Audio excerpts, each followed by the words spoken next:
Hey guys, so today we're going to look at one example from lesson 3 from yesterday to add on where you have some variables.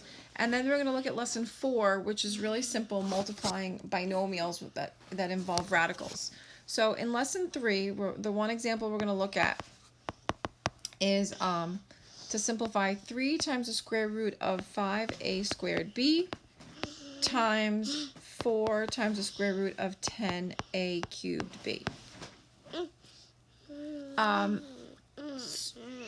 So here, I'm just including variables. Feel free to pause me and then try it on your own and then check your answer.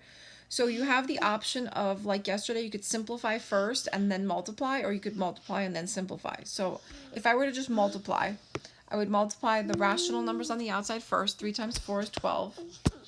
And if I multiply the irrational numbers under the square root, I have 5 times 10 is 50. I have a to the 5th and b squared. And now I can simplify. So if I take 50 breaks down into, again, don't use 10 times 5 because 5 and 10 are not perfect squares, but if I break it down into 25 times 2, a to the 5th can break down into a to the 4th times a, and b squared is a perfect square, so I'm just going to take that square root. I'm going to take the square root of 25, and I'm going to take the square root of the a to the 4th. So the square root of 25 is 5, is going to come on the outside. The square root of a to the 4th is a squared, comes on the outside. That's an a squared. And the square root of b squared is b. So all that stuff on the outside gets multiplied. I have 60a squared b on the outside, which is all rational. On the inside, I have left 2a. Okay, so you have a couple of problems like that for tonight for lesson 3, practice multiplying radicals that involve variables. And then also moving on to lesson 4, we're going to be looking at multiplying binomials that involve radicals. So you'll see examples like this. Example 1, 5 plus the square root of 2 times 7 minus the square root of 2.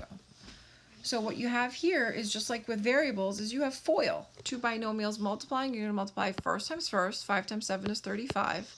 Outsides, 5 times negative radical 2 is negative 5 radical 2, because the 5 is rational. Insides, plus 7 times the square root of 2, minus, and then the square root of 2 times the square root of 2 is just 2. If you remember from yesterday, we talked about the square root of 2 times the square root of 2 is the square root of 4, right? The square root of any number times itself is going to be the square root of a perfect square, which then just becomes that rational number, so just 2. And then you simplify. So when I simplify, I'm going to combine like terms. I have these two combine. So I'm going to end up with, and the 35 and the negative 2 combine. So I'm going to end up with 33 positive 2 square root of 2. Final answer. Okay, so here's another example. Example 2.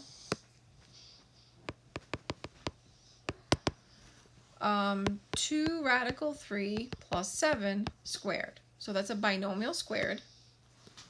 So if you want to write it out twice to help yourself along, you can do that. And you're going to multiply first times first. So 2 times 2 is 4. And square root of 3 times square root of 3 is 3. So 4 times 3 is 12. So my first term is 12. Outsides, I'm going to end up with 14 radical 3. Insides, I have another 14 radical 3. And last, 7 times 7 is 49. So the 12 and the 7 are going to combine and give me 19.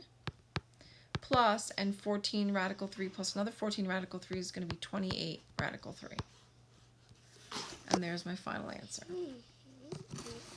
Okay. And we'll do one more.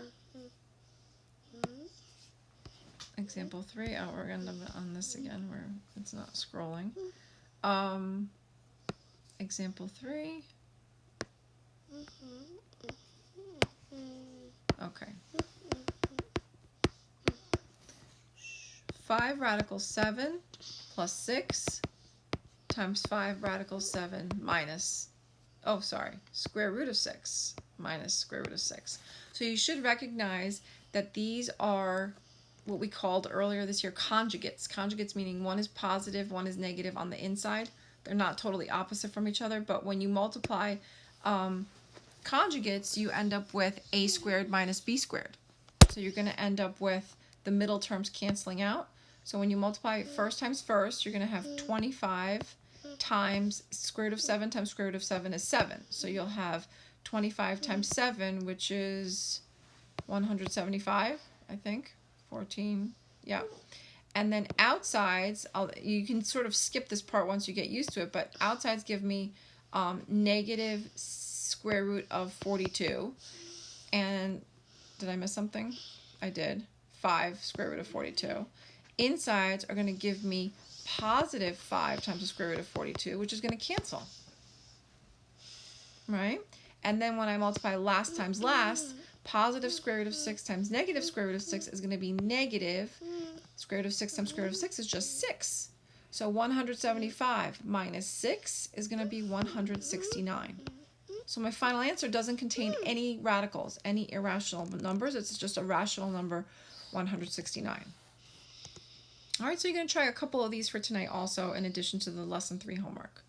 Have a good day, guys.